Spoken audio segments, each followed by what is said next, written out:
Guider classes के digital programme में आप सभी लोगों का स्वागत है। मैं आप लोगों को भाषा के अंतर्गत हिंदी भाषा को लेकर के आया हूँ। हिंदी भाषा आपको पढ़ाऊँगा।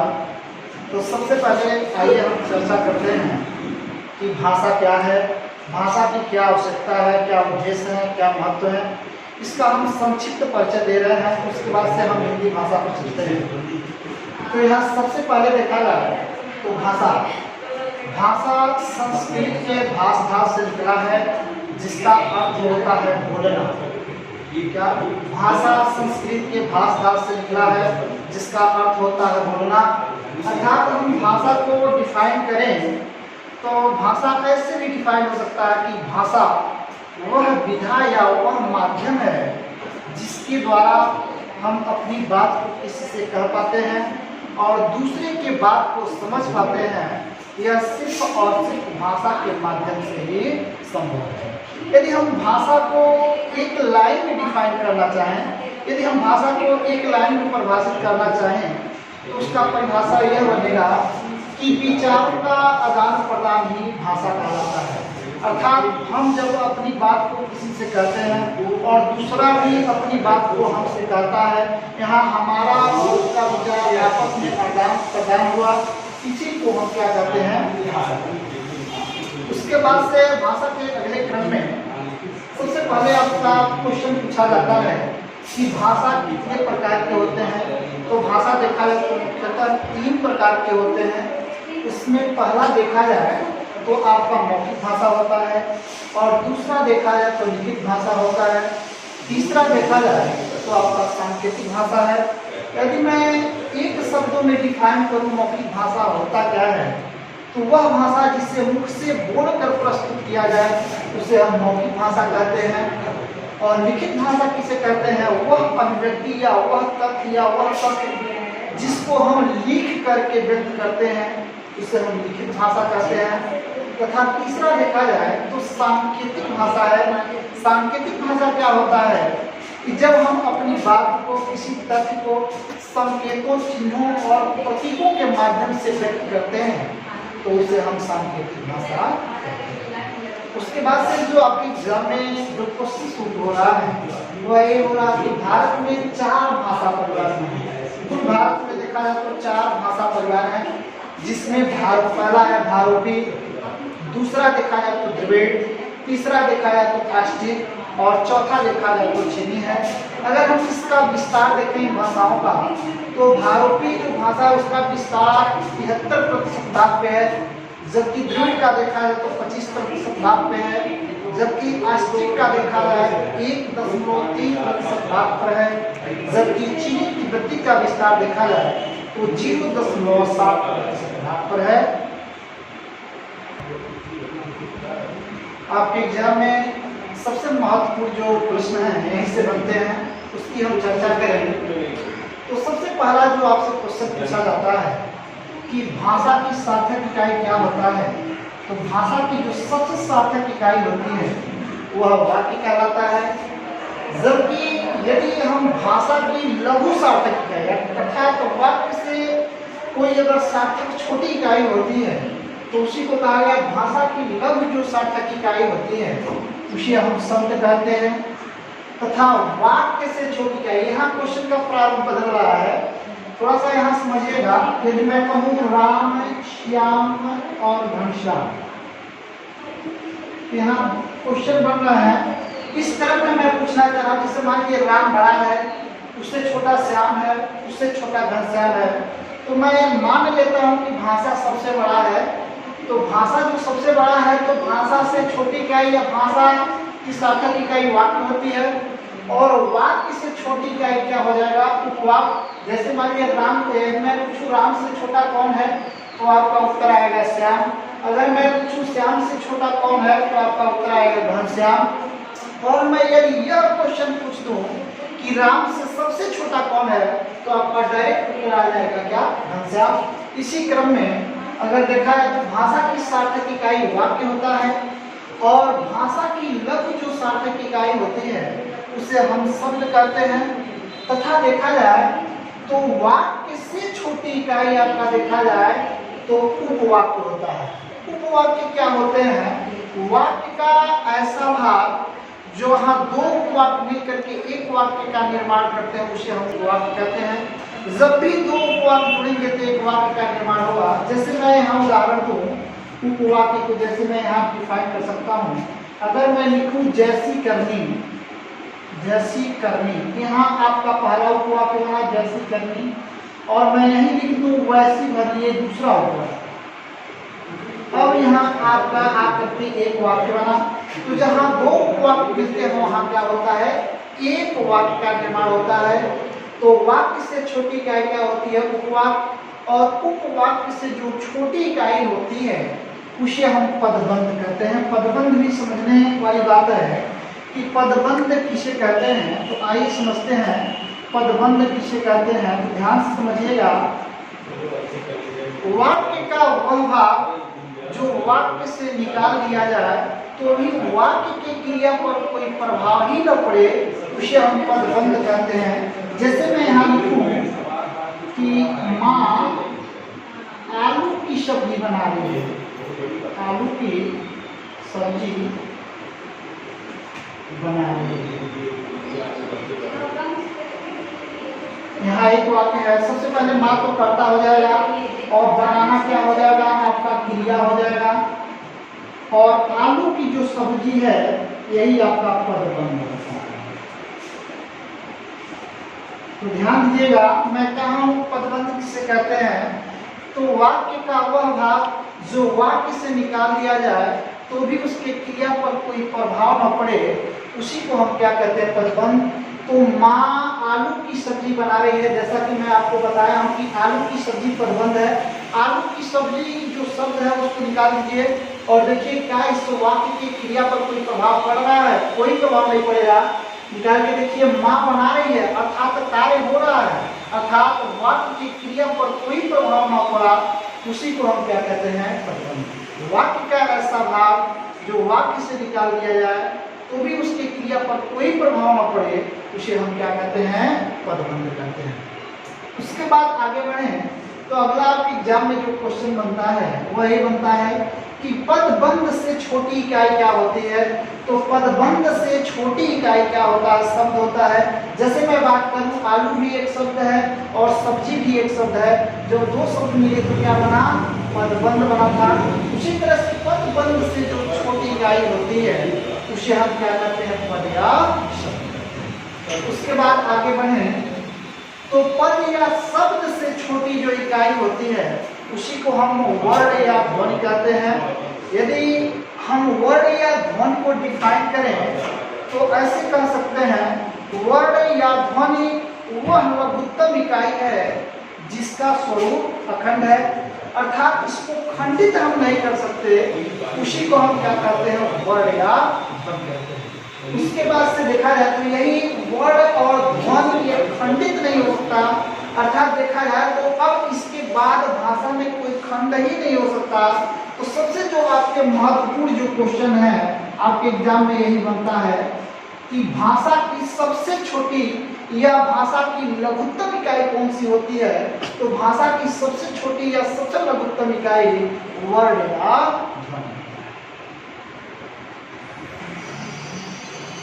अब हम भाषा के अंतर्गत हिंदी भाषा का अध्ययन करेंगे और हिंदी भाषा का मैं संक्षिप्त परिचय आपके सामने प्रस्तुत कर रहा हूँ, जिसमें सबसे पहले यदि देखा जाए तो सबसे महत्वपूर्ण जो क्वेश्चन है आपके एग्जाम के लिए वह ये है कि हिंदी जो है वह फारसी या ईरानी भाषा का शब्द है, तथा देखा जाए तो हिंदी भाषा की उत्पत्ति देखा जाए तो सिंधु सभ्यता से हिंदी भाषा की उत्पत्ति मानी जाती है, हिंदी शब्द की उत्पत्ति मानी जाती है।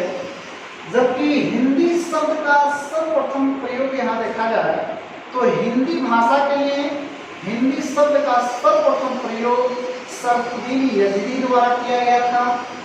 उसके बाद देखा जाए तो हिंदी भाषा की आदि जननी अर्थात जो हिंदी भाषा को जन्म देने वाली जो भाषा है वह कौन सी भाषा है, संस्कृत भाषा है। तो आपसे हमेशा क्वेश्चन पूछा जाता है कि हिंदी भाषा की आद्यजन्य कौन सी भाषा है। तो हिंदी भाषा की आद्यजन्य आपकी संस्कृत भाषा है। अब यदि हम बात करें तो हिंदी हिंदी भाषा का विकास किस क्रम में हुआ, ये आपके एग्जाम के लिए सबसे महत्वपूर्ण है। सबसे पहले देखें तो हिंदी भाषा की आज जन्मी क्या थी, संस्कृत। इसी क्रम में सबसे पहले हिंदी भाषा का विकास कैसे होता है, तो सबसे पहले संस्कृत, और संस्कृत से पाली, पाली से प्राकृत, प्राकृत से अपभ्रंश, अपभ्रंश से आहट होते हुए यह हिंदी तक पहुंचती है। इसका यही विकास क्रम है। उसके बाद जो आपके एग्जाम में क्वेश्चन बन रहे हैं वह यहाँ से बन रहे हैं कि संस्कृत जो भाषा थी वह देखा जाए तो आर्यों की भाषा थी, और आप सभी लोगों को पता होगा कि आर्य जो शब्द है उसका अर्थ क्या होता है, श्रेष्ठ होता है। उसके बाद से देखा जाए तो संस्कृत के बाद पाली भाषा का विकास हुआ, और पाली देखा जाए तो भारत की पहली देश भाषा बनी, तथा उसके बाद से प्राकृत बना। प्राकृत के बाद अपभ्रंश हुआ, और अपभ्रंश से प्रस्फुटन होकर के आपकी यही जो मानक हिंदी, जो प्रचलित जो हिंदी है हम बोलते हैं, इसका क्रम देखा जाए तो अपभ्रंश से सौर सैनी बनी, सौर सैनी से आपका देखा जाए तो पश्चिमी हिंदी, उसके बाद से देखा जाए तो खड़ी बोली, उसके बाद से देखा जाए तो मानक हिंदी, और मानक हिंदी को ही हम परिनिष्ठ हिंदी के नाम से जानते हैं। आइए आगे चलते हैं। तो अगला जो आपकी एग्जाम में जो क्वेश्चन बन रहा है वह ये बन रहा है कि हिंदी भाषा की उत्पत्ति देखा जाए तो अपभ्रंश से मानी जाती है, जबकि वर्तमान जो हिंदी है, जो वर्तमान समय में जो हिंदी चल रही है उसको हम मानक हिंदी या परिनिष्ठ हिंदी के नाम से जानते हैं। तथा देखा जाए तो बहुत बार सबसे अधिक क्वेश्चन यही पूछा जाता है कि हिंदी किस परिवार की भाषा है। तो यहाँ देखा जाए तो हिंदी जो है भारतीय परिवार की भाषा है। और अगला जो आपके एग्जाम में क्वेश्चन बन रहा है तो सबसे महत्वपूर्ण है, और बार बार यह क्वेश्चन पूछे जाते हैं कि हिंदी भाषा की लिपि क्या है। तो हिंदी भाषा की जो लिपि है वह देवनागरी लिपि है। अर्थात यही क्वेश्चन हमेशा होता है कि हिंदी भाषा की लिपि क्या है, तो देवनागरी लिपि है। तथा देखा जाए तो जो देवनागरी जो लिपि थी इसका विकास या उद्भव कहाँ हुआ, इस पर हम चर्चा करें। तो देवनागरी लिपि का विकास देखा जाए तो गुजरात राज्य के नागर ब्राह्मणों द्वारा इसका विकास माना जाता है, अर्थात इसकी उत्पत्ति माना जाता है। जबकि देखा जाए तो देवनागरी लिपि का प्राचीनतम जो साक्ष्य था, तो ये इंपॉर्टेंट क्वेश्चन है, देवनागरी लिपि का प्राचीनतम साक्ष्य देखा जाए तो गुजरात राज्य के राजा जयभट्ट के अभिलेख से प्राप्त। अभी हम लोग लिपियों के बारे में चर्चा कर रहे थे, और जैसा कि बताया गया है कि हिंदी भाषा की जो लिपि है वह आपकी देवनागरी है, देवनागरी लिपि है। तो लिपि को अगर हम एक शब्दों में परिभाषित करें, एक लाइन में परिभाषित करें, तो कहा जा सकता है कि भाषा में चिन्हों और प्रतीकों का प्रयोग करना, अर्थात जिसके तहत भाषा हम लिखते हैं, जिस विधि द्वारा भाषा हम लिखते हैं उसी को हम लिपि कहते हैं। और प्राचीन भारत में देखा जाए तो मुख्यतः 3 लिपियाँ प्रचलित थी, जिसमें देखा जाए तो सबसे पहले संधव लिपि थी। और संधव लिपि आप सिंधु सभ्यता में जब आप पढ़ते हैं तो आपको बताया जाता है सिंधु सभ्यता की जो लिपि थी वह भाव चित्रात्मक थी। उसके बाद से जो दूसरी लिपि थी उसे ब्राह्मी लिपि के नाम से जाना गया। और यह ब्राह्मी जो लिपि थी देखा जाए तो यह मुख्यतः भारतीय लिपि थी। और भारत में लगभग सभी लिपियों की उत्पत्ति देखा जाए तो ब्राह्मी लिपि से ही मानी जाती है।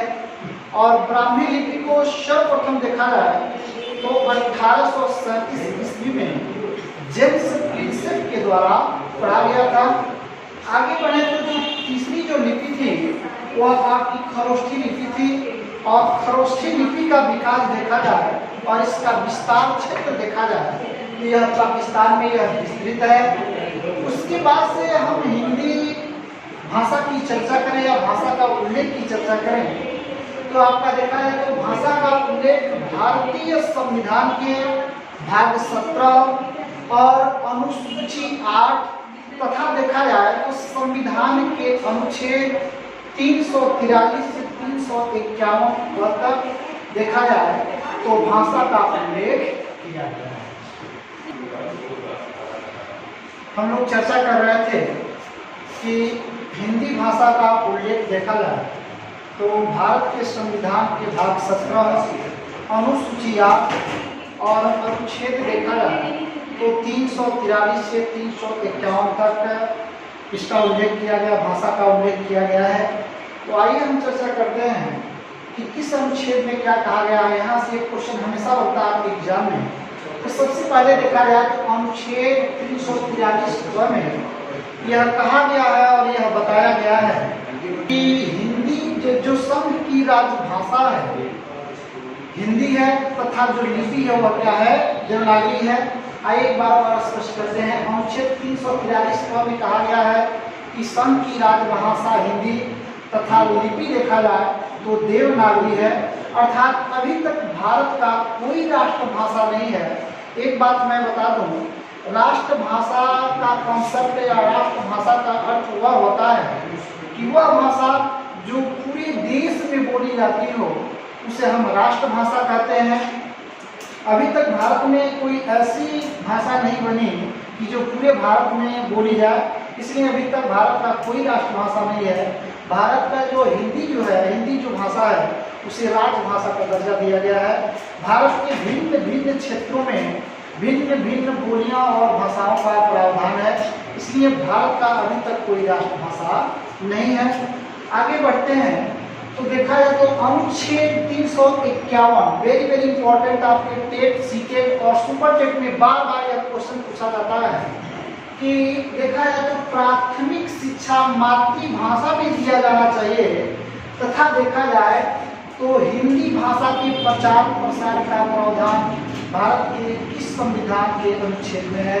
तो भारतीय संविधान के अनुच्छेद 351 में देखा जाए यह वर्णन किया गया है कि जो प्राथमिक शिक्षा हो, अर्थात जो छोटे बच्चों की प्राथमिक जो शिक्षा हो, उसका जो आसपास का जो वातावरण हो, जो कल्चर हो, जिस क्षेत्र में वह पढ़ रहा हो, जो वहाँ भाषाएं बोली जा रही हो, उस भाषा में उसको शिक्षा दिया जाए तथा उसकी मातृभाषा का प्रचार और प्रसार किया जाए। इसी क्रम में आगे बढ़े तो सबसे पहले देखा जाए तो 14 सितंबर सन 1949 को देखा जाए तो भारतीय संविधान के अनुच्छेद 343 के तहत देखा जाए तो हिंदी को राजभाषा का दर्जा प्राप्त हुआ, अर्थात हिंदी को एक मानक दर्जा प्राप्त हुआ। इसलिए देखा है तो प्रत्येक 14 सितंबर को हिंदी दिवस के रूप में हम मनाते हैं। प्रत्येक 14 सितंबर को भारत में हिंदी दिवस के रूप में मनाया जाता है। जबकि एक क्वेश्चन बहुत इंपॉर्टेंट बन रहा है कि भारत में हिंदी दिवस कब मनाया जाता है, तो आपको पता होना चाहिए कि 14 सितंबर सन 1949 को हिंदी को राजभाषा का दर्जा मिला, इसलिए प्रत्येक 14 सितंबर को हिंदी दिवस मनाया जाता है। जबकि विश्व स्तर पर देखा जाए तो 10 जनवरी को विश्व हिंदी दिवस के रूप में मनाया जाता है। जी हम लोग चर्चा कर रहे थे, उसके बाद आगे बढ़ें तो आपके एग्जाम में जो महत्वपूर्ण क्वेश्चन है वह यहाँ पूछा जाता है कि सबसे पहले मैं चर्चा करूँ तो 10वां विश्व हिंदी सम्मेलन आपका देखा जाए तो 2015 में मध्य प्रदेश के भोपाल में मनाया गया था और 11वां जो तत्काल में है और इसीलिए यह बहुत इम्पोर्टेंट है कि 11वां विश्व हिंदी सम्मेलन 2018 में मॉरिशस देश में आयोजित किया गया था। यहाँ मॉरिशस देश से एक महत्वपूर्ण क्वेश्चन आपके सामान्य ज्ञान में पूछे जाते हैं कि मॉरिशस देश में अत्यधिक प्रदूषण होने के कारण मॉरिशस देश का जो टोडो जो पक्षी है वह विलुप्त हो चुका है और यहाँ विश्व हिंदी सम्मेलन देखा जाए तो प्रत्येक 3 साल के अंतराल पर विश्व हिंदी सम्मेलन एक बार आयोजित किया जाता है। और इसी क्रम में जो सबसे महत्वपूर्ण जो आपके लिए इम्पोर्टेंट जो क्वेश्चन है वह ये बन रहा है कि यहाँ देखा जाए तो सबसे महत्वपूर्ण क्वेश्चन आपके एग्जाम में सऊदी अरब पहला ऐसा मुस्लिम देश है जो अब अपना न्यायिक कार्य देखा जाए तो हिंदी भाषा में करने का फैसला किया है।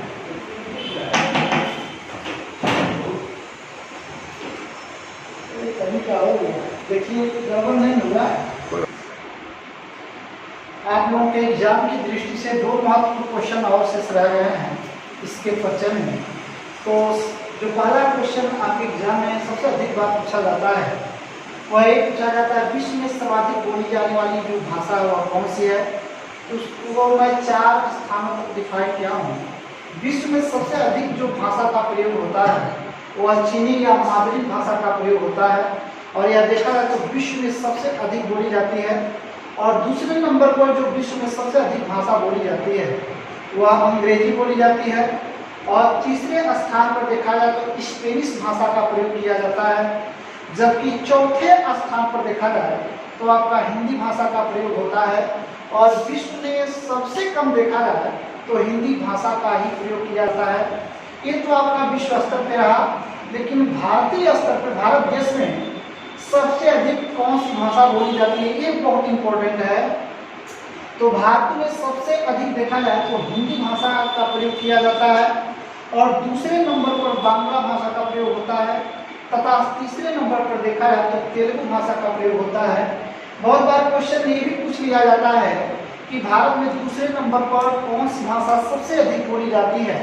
तो भारत देश में दूसरे स्थान पर सबसे अधिक बोली जाने वाली जो भाषा है वह आपका बांग्ला भाषा है। तो ये आपका रहा हिंदी का संक्षिप्त परिचय। अब हम आपको अगले क्लास में मिलेंगे।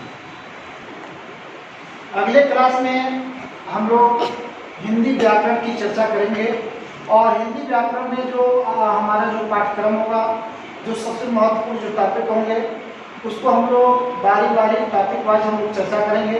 यदि आज का वीडियो आपको अच्छा लगा हो तो शेयर और लाइक जरूर करें, और अधिक से अधिक शेयर करें।